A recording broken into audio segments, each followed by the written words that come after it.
आज मैं आपके लिए प्याज के पराठे बनाने की बिल्कुल नई सी रेसिपी लेकर आई हूँ। अक्सर हम जब प्याज के पराठे बनाते हैं तो या तो पराठे फट जाते हैं या फिर टूट जाते हैं।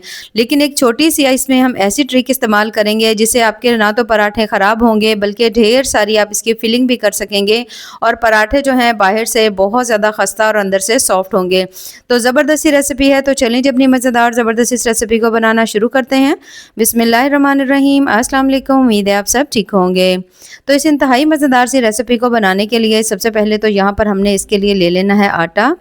और आटा जो है ना वो यहाँ पर आप गंदम का भी ले सकते हैं, आप चाहें तो यहाँ पर मैदा भी यूज़ कर सकते हैं। तो कभी कहीं हम इस तरह के पराठे बनाते हैं तो इसके लिए मैं यहाँ पर ले रही हूँ मैदा। और 2 कप जो है ना मैदा मैंने अच्छी तरह से छान करके ले लिया है। मैदा लेने के बाद इस तरह से करके आपने चम्मच की मदद से थोड़ा सा इसको फैला लेना है। हल्का सा इसमें नमक डालेंगे, थोड़ी सी अजवाइन डालेंगे। हाथों के ऊपर अजवाइन को थोड़ा सा मसल लीजिएगा। ये डाइजेशन के लिए बहुत ज़्यादा मुफीद होती है। जब आप पराठे बनाओ ना तो उसमें थोड़ी सी अजवाइन ज़रूर डाला करें। 2 या फिर आपने 3 चम्मच इसके अंदर डाल देना है कुकिंग ऑयल। अगर घी हो तो वो मेल्ट करके डाल लीजिएगा। और अब आपने पहले तो आटे को अच्छी तरह से घी जो है ना वो लगा लेना है। उसके बाद आपने इसमें डालते जाना है, थोड़ा थोड़ा सा पानी डालते जाएंगे और अब हमने इसका थोड़ा सा सख्त आटा लगाना है। अब आटा गूंथते हुए आपने थोड़ी सी ये कोशिश करनी है कि आटे को आपने थोड़ा सा सख्त गूंथना है, बहुत ज़्यादा सख्त नहीं, लेकिन थोड़ा सा आप इसे सख्त गूंदिएगा ताकि अच्छे से जो पराठे हैं ना वो बन करके तैयार हों।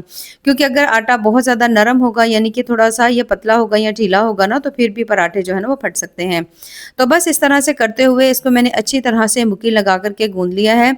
जब आप देखो आपने आटे को अच्छी तरह गूंद लिया, हल्का से इसके ऊपर ऑयल लगा दीजिएगा। और ये मैदा है तो आपने इसको थोड़ी देर के लिए रेस्ट पर ज़रूर रखना है, कम से कम भी 5 से 10 मिनट के लिए। उसके बाद यहाँ पर हमने ले लेने हैं प्याज। ठीक है, प्याज जो है ना यहाँ पर मैंने लिए हैं 2 अदद।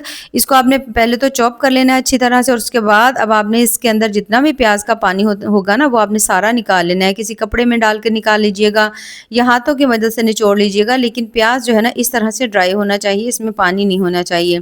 तो इस तरह से जब आप प्याज को कट कर लेंगे तो अब हम इसमें एक और चीज़ शामिल करेंगे, वो है टमाटर। अब टमाटर 1 अदद है, लेकिन इसके जो बीज होते हैं ना वो मैंने इसमें नहीं डाले। ठीक है, सिर्फ ऊपर वाली जो साइड होती है वही बिल्कुल बारीक कट करके डाल दी है।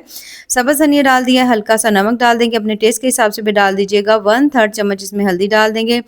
लाल मिर्च यहाँ पर मैं बिल्कुल थोड़ी सी डाल रही हूँ क्योंकि हमने इसमें जो है ना थोड़ी सी काली मिर्च भी डालनी है। तकरीबन आधा चम्मच जो है ना हल्का सा दरदरा किया हुआ आपने इसमें साबित धनिया डाल देने हैं। थोड़े से कलौंजी के जो दाने हैं वो डाल देने हैं। थोड़ा सा बिल्कुल मिक्स गरम मसाला डाल देंगे। हल्का से इसमें आपने जो है ना धनिया पाउडर ऐड कर देना है।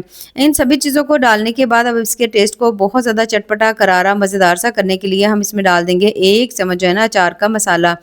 जो अचार होता है ना अक्सर जो हम घर में खाते हैं तो बस उसी के अंदर से थोड़ा सा मसाला निकाल लीजिएगा। अगर थोड़ा सा साबित हो ना जैसे यहाँ पर है तो इसको आपने हाथों की मदद से थोड़ा सा मसल लीजिएगा ताकि अच्छी तरह से जो अचार है ना वो इसके अंदर मिक्स हो जाए।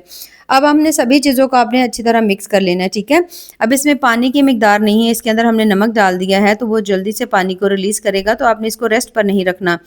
अब यहाँ पर इसके अंदर बिल्कुल ये पानी ना हो, ये थोड़ा ड्राई फॉर्म में हो तो आपने इसके अंदर 1 चम्मच मैदा या फिर आपने इसमें 1 चम्मच जो है ना बेसन डाल देना है। उससे ये होगा कि इसके अंदर पानी की नमी जल्दी नहीं आएगी, ये ड्राई रहेगा। आप जितनी मर्जी फिलिंग करेंगे ना तो आपके पराठे टूटेंगे ना ही फटेंगे। तो ये एक बड़ी ज़बरदस्त ट्रिक है, तो इसे आपने ज़रूर यूज़ करना है। अब यहाँ पर मैंने सभी चीज़ों को आप देख सकते हो मैंने मिक्स कर लिया है। तो बस इसे रेस्ट पर नहीं रखना, फ़ौरन से पराठे बनाना स्टार्ट करते हैं। और यहाँ पर हमने जो आटा रखा हुआ था रेस्ट पर माशाल्लाह वो भी ज़बरदस्त से सेट हो चुका है। तो इसके हमने बना लेने हैं पेड़े। तो जितना हमारे पास आटा है ना यहाँ पर तकरीबन इसके मैं 4 अदद पेड़े बनाऊंगी। थोड़े पराठे जो है वो मैं बड़े साइज़ के बना रही हूँ। अगर आप चाहो तो इसके छोटे छोटे पराठे भी बना सकते हो। तो बस इस तरह से करते हुए हमने इसके जो है ना पेड़े बना लेने हैं। और 4 अदद पेड़े बनाने के बाद अब ये मैदा है तो अब आपने इसको 1 से 2 मिनट के लिए रेस्ट ज़रूर रखना है। सभी पेड़े हमने बना लिए हैं। पेड़े बनाने के बाद अब आपने यहाँ पर ले लेना है 1 अदद पेड़ा और इसे आपने लगा लेना है अच्छी तरह से खुश्क आटा। खुश्क आटा लगाने के बाद अब आपने इसको इस तरह से हाथों की मदद से थोड़ा सा फैला लेंगे। जैसे आप देखो थोड़ा सा आपने हाथों की मदद से फैला लिया तो ये अब ये रोटी के जो दरमियान वाला हिस्सा है ना इसको आपने हल्का सा मोटा रहने देना और जो किनारे हैं वो आपने थोड़े से पतले रहने देने हैं।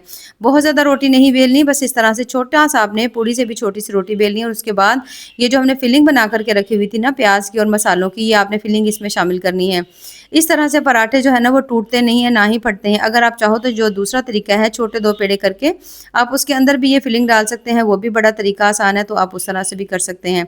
तो यहाँ पर मैंने काफ़ी सारी इसमें फिलिंग डाल दी है, तकरीबन 3 चम्मच जो है ना मैंने इसमें डाल दी है। डालने के बाद इस तरह से करके आपने सारे पेड़े को आपने इकट्ठा कर लेना है। अब ये इसके ऊपर जो आटा है ना, आप चाहो तो इसके ऊपर से उतार लें, नहीं तो आप इसके ऊपर हल्का सा घुमा करके इसके ऊपर ही रहने दीजिएगा। इस तरह से पराठे जो है ना टूटते हैं, ना ही फटते हैं। तो अच्छी तरह से हाथों के ऊपर आपने इसको घुमा लेना है और ये देखिए माशाल्लाह ज़बरदस्त सा जो पेड़ा हमारा यहाँ पर बन करके तैयार हो चुका है।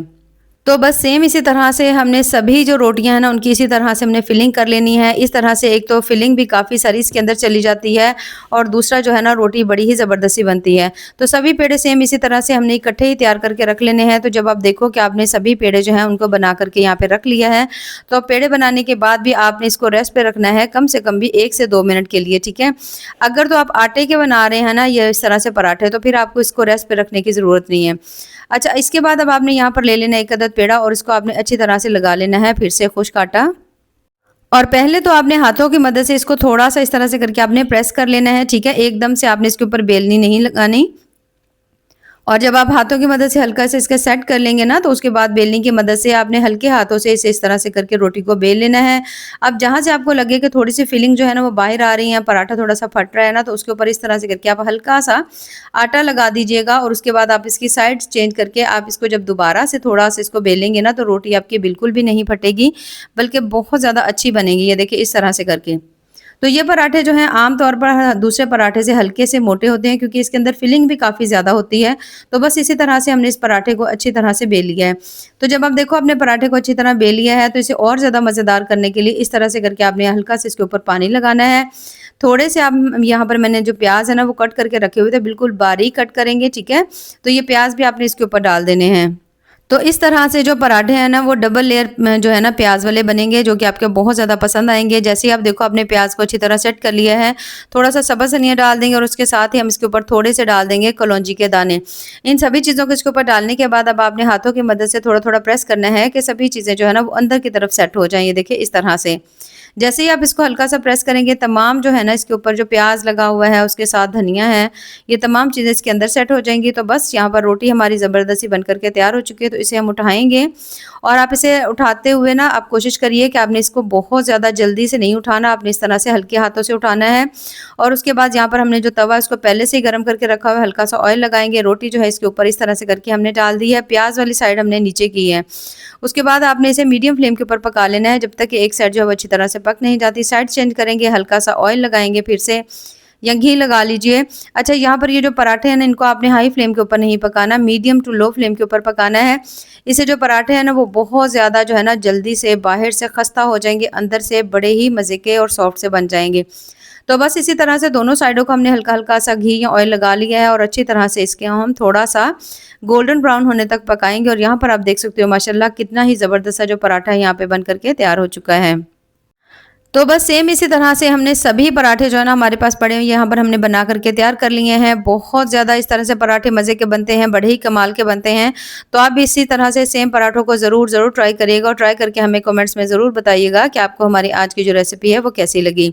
तो अक्सर जब हम प्याज के पराठे बनाते हैं तो घर में इतने ज़्यादा पसंद नहीं किए जाते। तो जब आप मेरे इस नए तरीके से प्याज के पराठे बनाएंगे, आप यकीन करें, एक तो डबल लेयर पराठा है, यानी कि इसके अंदर भी फिलिंग है, इसके ऊपर भी हमने प्याज जो है वो लगाया हुआ है, तो बहुत ज़्यादा कमाल के आपको लगेंगे।